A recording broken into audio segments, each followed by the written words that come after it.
এ নিয়ে আরও জানাতে রাজধানীর টিকাটুলি পেট্রোল পাম্প থেকে যুক্ত হচ্ছেন সহকর্মী জাওয়াদ মাহমুদ। জাওয়াদ, জানাবেন যে এই মুহূর্তে পাম্পের পরিস্থিতি কেমন দেখছেন এবং গ্রাহকরা ঠিকঠাক তেল পাচ্ছে কিনা। সাকিব, আপনি যেমনটি জানেন যে এই ইরান যুদ্ধের কারণে তেলের সংকট হয়েছে, তার প্রভাব বাংলাদেশে পড়েছে এবং আমরা সাম্প্রতিক সময়গুলো দেখছি যে এই তেলের যে পাম্পগুলো রয়েছে সেখানে দীর্ঘ সারি রয়েছে এবং বড় যেই বিষয়টি দেখছি যে আজকে যদি এই পাম্পটির কথা বলি, আমরা টিকাটুলি মোড়ে যেই পাম্পটিতে রয়েছি এখানে দীর্ঘ সারি রয়েছে এবং এই বিশেষ করে যারা রাইড শেয়ারিং করেন কিংবা যাদের ব্যক্তিগত পরিবহন আছে, যারা অকটেন এবং পেট্রোলে চলে, তাদের সবচেয়ে বেশি বিপাকে পড়তে হচ্ছে।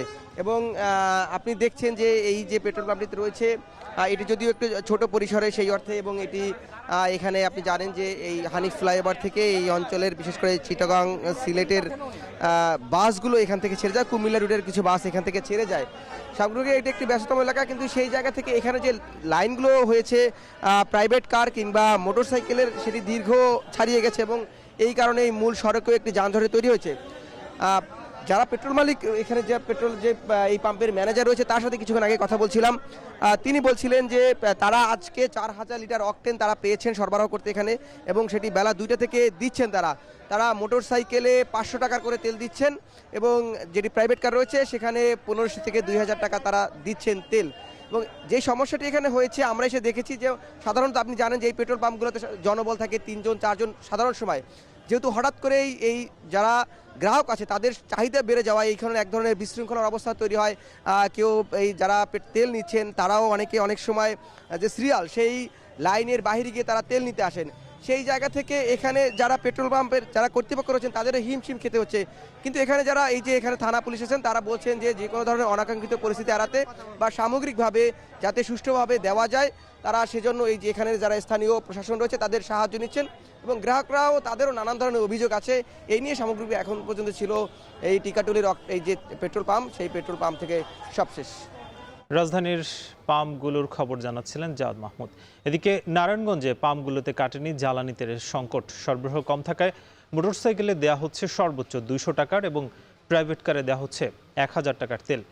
এ বিষয়ে জানাতে নগরীর চাষারা থেকে যোগ দিচ্ছেন ইমরান আলী। ইমরান, জানাবেন যে জ্বালানি তেলের সরবরাহ কেমন দেখছেন এবং কি বলছেন পাম্প মালিকরা।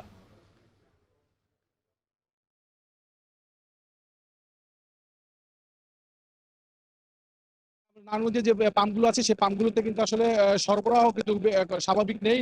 মোটরসাইকেলে কিন্তু সর্বোচ্চ 200 টাকা এবং প্রাইভেট কারগুলোতে কিন্তু সর্বোচ্চ 1000 টাকার জ্বালানি সরবরাহ করা হয়েছে।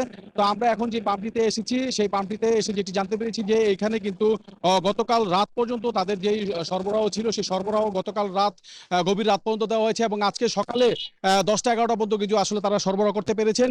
তো আজকে যে বরাদ্দ বিপিসি থেকে দেওয়ার কথা ছিল সেটি কিন্তু তারা পায়নি, যার কারণে এই পাম্পটিতে জ্বালানি একেবারেই নেই। আমরা দেখতে পেয়েছি যে পরিবহনগুলো এখান থেকে জ্বালানি নিয়ে থাকে তারা কিন্তু এসে ফেরত যাচ্ছেন এবং আপনারা এখনো দেখতে পাচ্ছেন যে বিভিন্ন মোটরসাইকেল, প্রাইভেট কার এবং যেই পণ্য পরিবহনের গাড়ি সহ যে সমস্ত দূরপাল্লার পরিবহন রয়েছে তারা কিন্তু জ্বালানি না পেয়ে ফেরত যাচ্ছেন। এবং যেমনটি আমাদেরকে এই পাম্প কর্তৃপক্ষ বলছেন যে এখানে কিন্তু আসলে যারা নিয়মিত তেল নিয়ে থাকেন তাদের কিন্তু একটি টেন্ডেন্সি তারা দেখতে পেয়েছেন যে তেল গাড়িতে থাকার পরেও তারা পুনরায় আবার সেই জ্বালানি নিতে আসছেন। এমনও কিন্তু অনেকে তারা পেয়েছেন যে জ্বালানির গাড়িতে পর্যাপ্ত রয়েছে, কিন্তু তারপরেও আবার তারা শঙ্কিত হয়ে নতুন করে কিন্তু আবার ঘুরে পুনরায় তেল নিতে আসছেন, এমন কিন্তু আমাদেরকে জানাচ্ছেন এখানকার পাম্প কর্তৃপক্ষ। পাশাপাশি এখানে তেল নিতে আসা যে চালকরা তারা বলছেন যে আসলে বিভিন্ন পাম্পে তারা ঘুরছেন, যার কারণে তেল না পাওয়ার কারণে কিন্তু তারা আবার যে পাম্পে তেল সরবরাহ করা হয় সেখানে এসে আবার তেল নিতে আসছেন। তো বলা যায় যে নারায়ণগঞ্জে তেল সরবরাহ মোটামুটি স্বাভাবিক পর্যায়ে নেই। তো এই ছিল সাকিব আমার কাছ থেকে নারায়ণগঞ্জের পাম্পগুলোতে তেল সরবরাহের সর্বশেষ খবর। জ্বালানি তেলের সংকটের খবর জানাচ্ছিলেন নারায়ণগঞ্জ থেকে ইমরান আলী।